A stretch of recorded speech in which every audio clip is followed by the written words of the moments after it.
Hello, dear hypnotherapy colleagues, I can say almost because I'm almost certified now.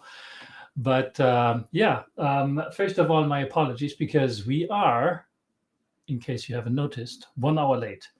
So I've been very busy with my team this morning and time run completely over.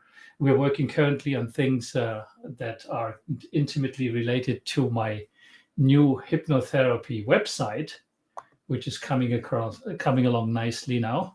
So I've got integrated all the problems that I will be addressing and the packages and the discovery call funnels, and that brings me to something that I'd like to show you today, actually, because there was a question in the on the Facebook page that came in today from Rosie. Was it Rosie? No, it was not. Yes, it was Rosie. Let me check very quickly. Here we are on the page. So Rosie was asking, if I close this down. So Rosie was asking if no pending posts. Brilliant. Okay. Basically, Rosie was asking today whether or not what we would. Oh, here it is. Rosie this morning was asking.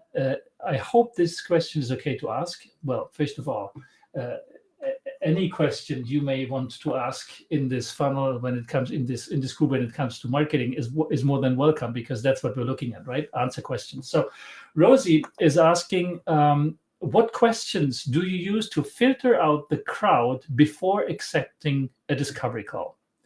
Very good question, because as we all know, once we start offering free services, well, it's not really a free service, but once we start offering something for free, likely a lot of people are interested, and we don't want this to go overboard, meaning we don't want to spend 80% of our time answering free discovery calls that do not lead to a paid session, because obviously we would like to spend our time to help other people who really need our help. So how do you do that? And Rosie asked the right question in terms of, well, you would need to probably filter this out. And how do you filter this out in such a way that you do not, let's say, that you're not obfuscating people, that you're not that you turn them away in a nice and acceptable way to help them understand that your services are for people which are committed and looking for a solution to their problem, right? So that's what it's all about. So let me quickly show you what we have done on our end, and then you still remember that from last time we also have to take care of a few questions that were still to be answered in terms of best practices when it comes to landing pages. There were two topics that needed to be covered. So if you don't mind, I'd like to cover those two topics first, and then we go back to Rosie's question in terms of how to filter discovery calls. So let me very quickly, and I hope, by the way, I didn't ask, I hope that you can all hear me fine. So in case you see me, but you cannot hear me, please let me know in the chat box. I should be able to see this. And then I obviously will check my microphones or whatever else needs to be checked, because this was a very, very fast going online without any preparation whatsoever, because as I said, I was a little bit late. I was working with my team on my new hypnotherapy page, which is coming up. So let's go back quickly to landing page best practices. And last time we had a look at this, we were on this page, you remember, on Unbounce. And Unbounce has listed 11 landing page best practices. And I believe we arrived at the point number 8, which was to keep it fast. And keeping it fast is important, because if pages load slow, you're losing conversions. And with conversions, we mean people who may be interested in your services. And we do not want to lose them, obviously. So, and here we have a few percentages of which actions do you take when an e-commerce site loads slower than expected? I'm less likely to make a purchase. You see, almost half are less likely to make a purchase on that website. This is probably specific to e-commerce website, not service-based websites like our hypnotherapy landing page or website, whatever you use. But you see, it's quite dramatic in terms of the conversion rates going down. So, and we made a speed test with a few questions, with a few landing pages last time we met. The next point here on the Unbound's list of the 11 best practices in terms of landing page design is designing for the right device, right? And that can be quite problematic depending on what platform you're developing your landing page or your website. Let me quickly open my own landing page builder. 1 second. I'll try to load this on my page and share my screen so that you can actually see how this works with the tool that we are using when it comes to landing pages.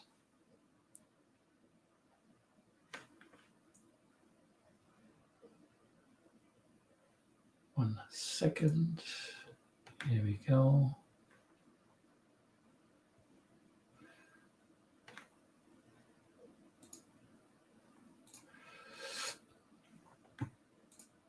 Need to open a different browser to actually make this happen, because I have a dedicated browser for opening Convertri to have all the power of my PC going to the editing of those pages. So here I'm sharing now my screen. We are on Convertri. I'm doing my login. We arrive on a page, and I should be able to see these are our test pages. And there is my landing page on the final domain. Here it is. Get back on track. This should be the page which is currently in progress. And what I wanted to show you is good landing page builders give you the option to, so this is the website that we're working on currently, give you the option to see immediately and separately how things look on mobile. And as you know, today people are mainly accessing mobile when it comes to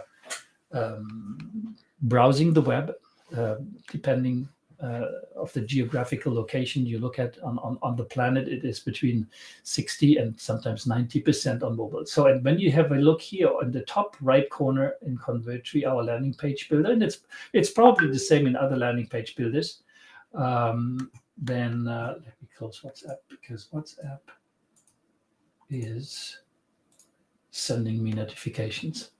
And you see here a button called mobile. When you click on that, you'll see precisely how this website that we have designed for the desktop version looks on mobile. So here everything looks pretty neat. There are a few things that I would change, but the big advantage of a good landing page builder is that it shows you immediately how things look on mobile.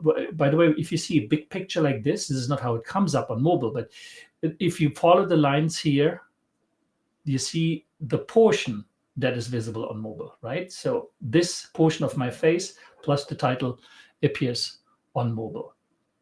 And here you see there are a few problems of things that need to be taken care of, and that then can be taken care of separately on mobile. So whatever you do here, oops, we do this here. Oh, right now, I don't know why I don't access this page. Anyway, you see what you see how it becomes accessible and visible on mobile, and you then simply change things around that you need to change around on your mobile page to have them designed specifically for the different versions that you're looking at. So we're leaving that page. I just wanted to show you that this is possible with the landing page builder. It's a little bit more difficult to do on a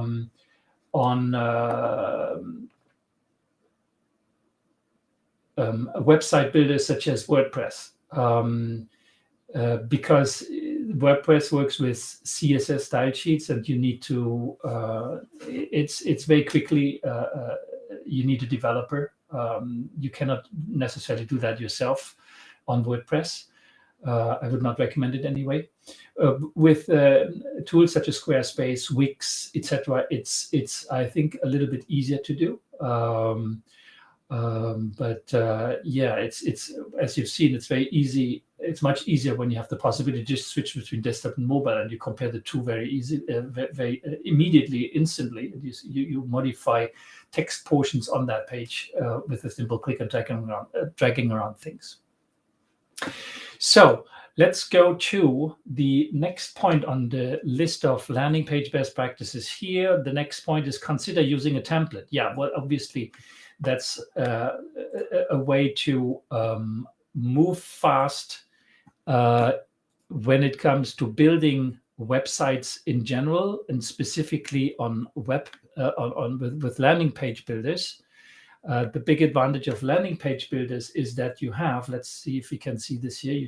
I just clicked on create new, and good landing page builders such as Convertri offer you a huge array of templates, right? I just need to click on the template and it's immediately loaded in my account. I can then redesign it, replace images, remake texts, and they have been designed for specific businesses or specific services that you're offering, or some, I mean, services or products that are similar to what you are doing. You just copy it and then you replace it you replace text and images with what you need. So templates make it obviously very fast to develop specific pages. For example, you see here what's it called in a piece funnel. But if there's, for example, you have a website planned which is not online yet, you have a nice picture with a coming soon and then a countdown timer. And if you click on those and you would click on create, I would add it to a domain, for example, my hypnotherapy stefbecker.com domain, and the page is immediately visible under that domain with a specific link that you'd like to associate to that page. That's how easy this goes. It's basically a thing done in 2 clicks. The entire thing is up and running, and then you modify the text, replace images, add boxes, add forms, whatever you want. But working with funnels makes it much easier. You have your funnel, for example, VSL, which integrates video. VSL is a video sales funnel landing page, specifically designed for converting people by talking to them, which is a very effective way of doing it. Photography site funnel, you have, I don't know what a restore funnel is. That's really funny. A restore funnel. Servicing soon. Nutritionist, charity, music teachers, and this is just this is just a very small extract of the funnels that are of the templates that are available with Convertri. There is hundreds of different funnels, templates, sorry, that are available. So much to funnels. That makes it much easier to develop a page, build a page, and go online with whatever you need. And for the course we are building currently with my team, we build basically the templates that you've seen earlier. My website, where is it now? Here. This is basically a template that we designed specifically for hypnotherapists. So this will become available. There are various options, various other forms of designed templates that are constructed differently, where the buttons are a different end, a different color, a different logo design. It's a different design of a web page, and so we have several templates that we make available to students, and it works in the same way. It's just like click associated to a domain or to a specific subdomain that you'd like to have on your website, and then they go online with a template like this. So you just would replace the title. If you'd like to replace the title, obviously you would replace the image with your own image. You add your own certification levels. You change text in terms of the services that you would be offering. Your packages and your pricing may be different. All that can then be customized by yourself on this page with Convertri. So basically, this is The 11th point, was it? Templates? Yes, number 11. And I think that's it. Or is there another one? There are a few extra pointers that make a difference in your nurture-based campaigns. So here we talk about reduce friction with multi-step forms. So if you have, for example, forms where you have a landing page, let's go back to my website very quickly. A multi-step means like you have a free discovery call, and before somebody can call me, there's a different step involved, which is what I call a discovery quiz funnel, where we will select and filter those who actually should be talking to me. And I will show you in a minute how this works. This is several steps which are involved. Obviously, if I click here, I could directly go to the calendar on my Calendly calendar. This one is integrated with TidyCal, but it will be Calendly, and then they could take an appointment and call me. But that's not really a good way of doing things, right? You really would like to filter them out before they arrive on your calendar, and you want to make these steps as frictionless as possible. That's basically what is meant here with the reduce friction with multi-step forms. And then avoid manual entry as much as you can. Use forms where they can be pre-populated by information that can be obtained, for example, from social media accounts if they are linked to your website, if people want to sign up. For example, even a free discovery call, if they need at some point in time, they need to leave their phone number, their name, their email, simply by clicking on a link to enter the information with Facebook or with Google. It pre-populates the form. That's meant with avoid manual entry because it goes faster. Include a privacy policy. I think privacy policies today are absolutely mandatory, and we as hypnotherapists, we add more things than just a privacy policy. We need to also have a disclaimer, and we need to have a very clear agreement in terms of the privacy with which we will deal with the personal information that we'll be entrusted with. And all those need to be in the process being signed off by the client before you actually take somebody on a session. We all know that's a very important point. Say thank you. Well, each of our landing pages, when we have something specific like a discovery call, the discovery call at the very end sends to a thank you page for several reasons. First of all, in terms of, I think it's simply polite to say thank you to people, but to also allow them to understand that yes, your request has been received. Right? If there's nothing happening once you said send, then you may think, oh, did this go through? Was the email, my request for discovery call, received by the hypnotherapist or not? So thank you page has at least those two reasons for being courteous, polite with people. Secondly, confirm that the message has been sent or received on your end. And thirdly, very importantly, thank you pages very often will be entrusted with what's called conversion codes. Like if you're running a Google Ads campaign or Facebook Ads campaign, which I strongly recommend to do, especially Google, then you have the possibility to install what's called a conversion script on the thank you page, which will inform the Google campaign that this specific keyword and that specific ad that came up for this keyword transformed a click into a visit on that page, and the person went through the funnel and booked a discovery call with you. When they arrive on the thank you page, that conversion script will fire and will provide Google, your campaign, with the information that that specific keyword with that ad transformed something into a conversion.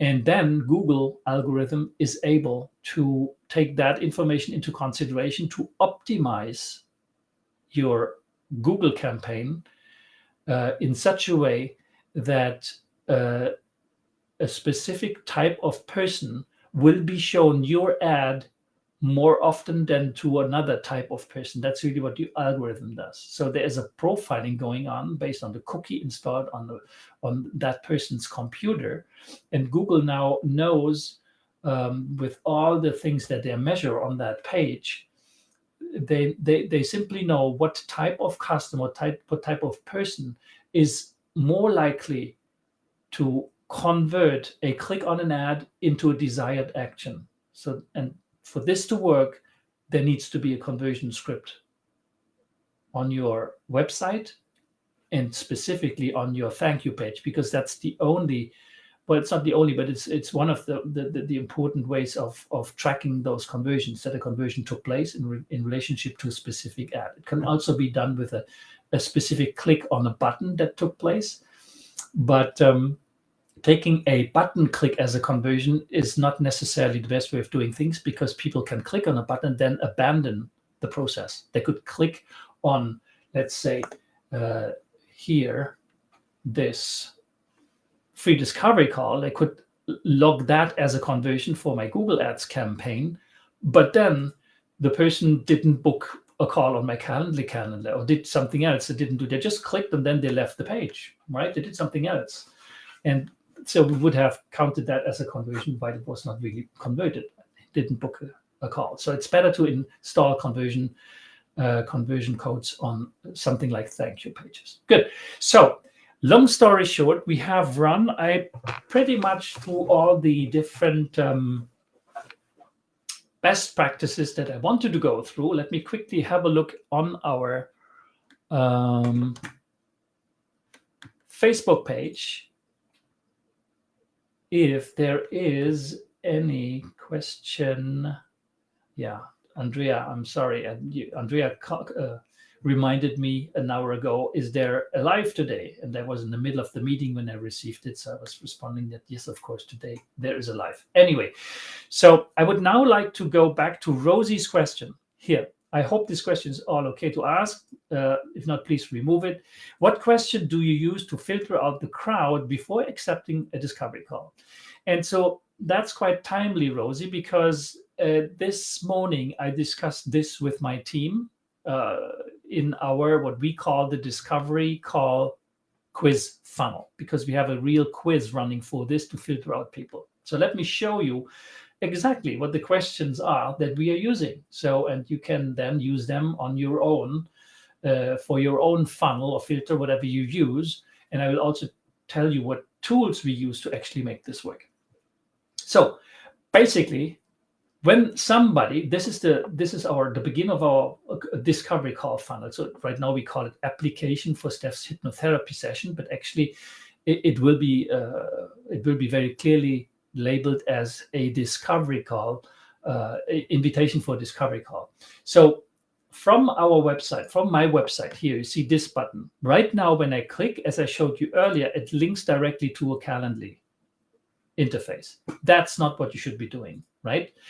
And this will be changed. So now what happens now, once we have the discovery call quiz finished, which is finished now, it will be added to this button. And whenever somebody clicks on free discovery call, they will not be presented with the calendar, but they will be presented with the quiz funnel. So a question. And let me show you how that would work. So we are here on the website, free discovery call. Somebody clicks, and where they arrive is this page here. Discovery call, and said start. Now there's a little intro, Stef, here. As you are about to apply for a free discovery call with me, I would like to share a few insights with you that I believe are important to know. For you to, well, there's a problem here with our copy that needs to be modified. First of all, I tell them hypnotherapy works, okay? Because there's a lot of people that just don't even know how hypnotherapy works or if it can work. So I just explained to them a little introduction, how effective hypnotherapy is. I also explained to them that this is a confidential application form, because I don't want to have people even not in the discovery call without having agreed to certain things when it comes to sharing private information with me during discovery call. And then they click next. So when they click next, the first question we ask is, how did you find me? So I'm using the discovery call not only to validate if they are the right person to talk to me during the discovery call, but I'm also using the discovery call funnel to immediately understand which of my marketing activities has been working for this specific person. So that's why I'm asking, how did you find me? Was it an advertisement? I received an email about you. Was it in social circles, for example, Facebook groups, forums, or whatever, or it was a referral from a friend? Let's say we said, I saw you on an advertisement on Google, something that I strongly recommend doing, Google Ads. So they click on next. And then the next thing we ask is, you know this already, this comes from the intake form that we are presented with when it comes to booking discovery calls with clients in the RTT, Rapid Transformational Therapy System. We have all the different possibilities. I mean, not all, but most of them are listed here. And then the person just clicks the ones that may be applicable for that person, right? When that happens, obviously you find yourself with the problematic that there are several problems that have been check marked, and you don't know necessarily which one was the one which was the most important one for that person. Well, guess what? The next question will ask you specifically, out of the challenges you have selected, which one affects you currently the most and how? So we get a little bit more information. Let's say I want to stop smoking. It really bothers me for several years. It's really bothering me. For several years, and I am unable to get rid of it. Whatever, right? They sometimes write an entire story, which is even better because the more information we get, the better it is. So then they go next here. And I ask, even the discovery call, I ask the magic wand question. So I want to know if that really is the most pressing issue that they want to deal with, right? So I'm asking them the magic wand question. Is that, well, if I could grant you one wish, is like, I'd like to stop smoking for good and be in better shape, for example. Maybe it's a smoker who wants to run, fitness, whatever. And have my magic wand question here. Next. And now this one is important. We will probably modify it a little bit, but I make the last question a validation of how committed they actually are to do things, to transform, right? So I'm asking them, after your hypnotherapy session with Stef, you will be given a transformation recording. On a scale of 1 to 10, how ready are you to listen to the recording every day for at least 21 days, right? And you may have people who think, oh, wow, listen to your recording each day for 21 days. No, that's too much for me. Maybe I will do that. Give it a 5. So what happens now is that this quiz has been set up in such a way that there is what's called conditional logic. So if somebody, that's something I decided, and I told my team, if somebody answers to these questions anything from 1 to 8, I do not want to work with that person, right? For a very simple fact, I don't believe that that person is committed enough actually to change. So if I have free discovery calls to give away to understand the real presenting problem of people, I want to talk to people who are committed to do that change after a discovery call. And they are probably also the people which are more likely to engage with me and to book a session with me.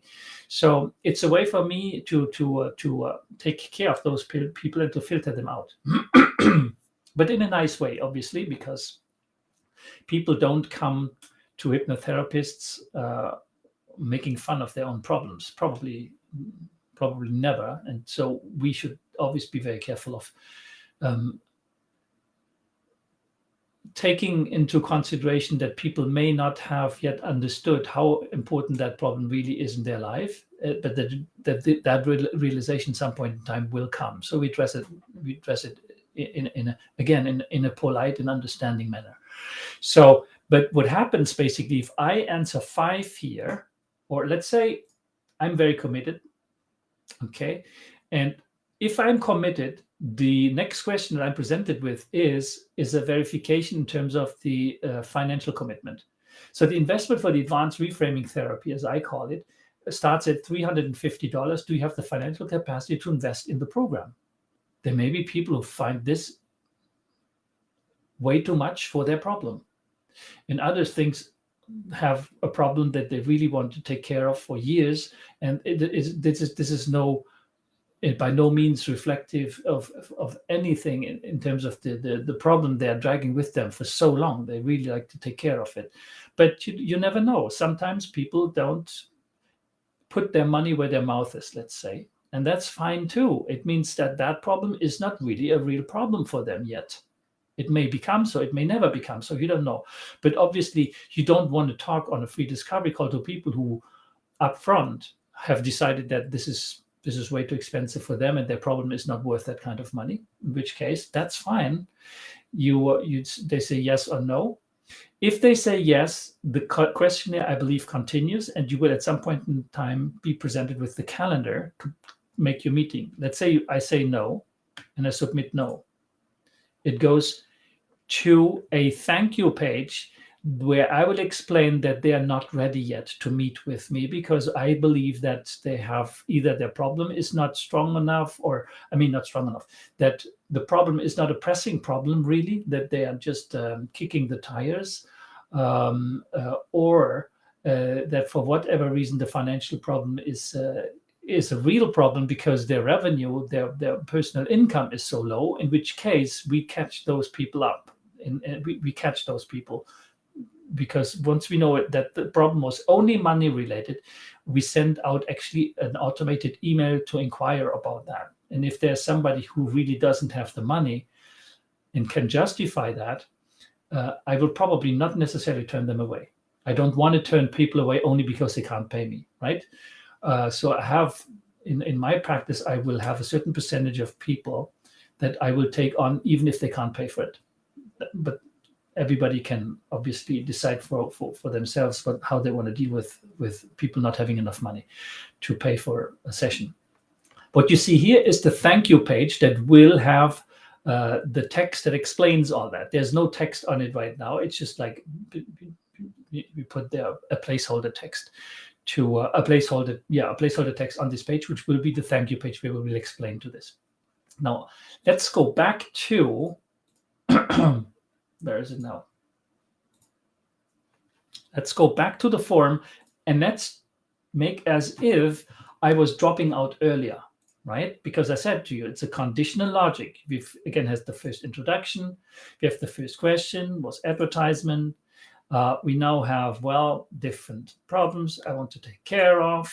And by the way, our system, depending on what level of the program students will enroll in later on, the system records those sections so that we know for any person that has left their name and email, we know what their problems are. We have them on a file for those people in case they come back to us. And if we keep that information on file for as long as that person allows us to do that, obviously, because it's linked to our privacy policy. Now we go to next. Out of the challenge, which one affects you? Let's say again, stop smoking. Next, you've had a magic wand. I really want to stop smoking. I'm just going fast here. You see what I mean? I'm sorry, you don't see my screen. So I'm on the fourth question now. I'm on this question. And now you saw earlier that I was kicked out of the system and was sent to a thank you page because the system filters me out. Now I would say, before I went further, if I click now 7, I would be immediately sent to the thank you page. I would not even go to the next step where it asks me if I am financially committed as well. But let's do it very quickly. I go on 7, submit, boom, I'm automatically on the page where I will be thanked by, it will be my picture and a different text, where I thank the person, but I explained to her that she's probably not, it's probably not the right moment right now to work together. Now let's do this again. Intro, next. I saw an advertisement. Fears, confidence, career issue. Is there any stop smoking? There should be stop smoking anyway. Where is it? Can't see it. Oh, here it is. First one. Go on to next. I make this fast. Okay, I'll just fill in text. I want to stop smoking. Well, next, I'm just doing this again. I want to stop smoking, and then I could have an explanation. I go to next. Now, this question, you saw, whenever I go under 8, I will be sent to the thank you page. Now let's go further. I'm very ready. Now the investment question comes, and you remember earlier I clicked no, and I was sent to the thank you page, and it will be a different thank you page, by the way. It would be a thank you page related to money. This time I say, no, do you have the, yes, I do have the financial community. I submit, and now I am sent, as you see, to the calendar, the discovery call. So it's only if all the questions that are important to me as a hypnotherapist in terms of verifying whether or not that person is financially able to pay for the session and is committed enough, with the question where I asked, are you committed to listen to that recording every day for 21 days? If those are validated, I open access to my calendar, and only then.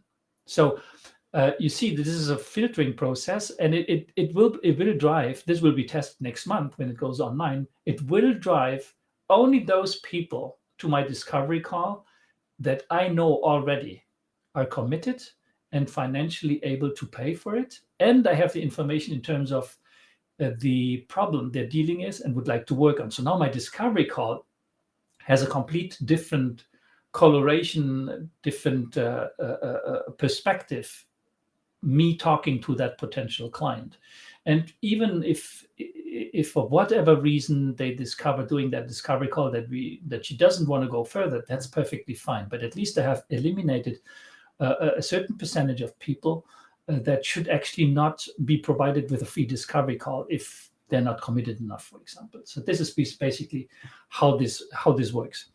And so I hope that this has answered your question, Rosie, in terms of what questions to ask. There are more questions you can ask, obviously, different questions you can ask. It's like your own creativity is the only deciding factor. But this is how we do it, and this the discovery call quiz funnel, as we call it, will be the one that we will provide as an option to our students, to my students, for the done for you solution, where we build the entire thing out for you, including the website and the discovery call funnel, and then there's also the sales funnel later on that can be added as an option as well. So basically, that's it. That's what I wanted to talk about today. If you have questions, please feel free to ask them in underneath this video when it is available as a replay. If you've got questions right now, don't hesitate to add them as a comment underneath as well, because I will see them here on screen, or should see them on screen, probably. And other than that, I thank you for watching. And I'll see you again next week, same time. Well, an hour earlier today. I was late. Next Thursday at noon EST here, Montreal time, which is also the same as New York time, if that makes it easier for you guys. And yeah, until then, have a nice day, and I see you soon. Bye-bye.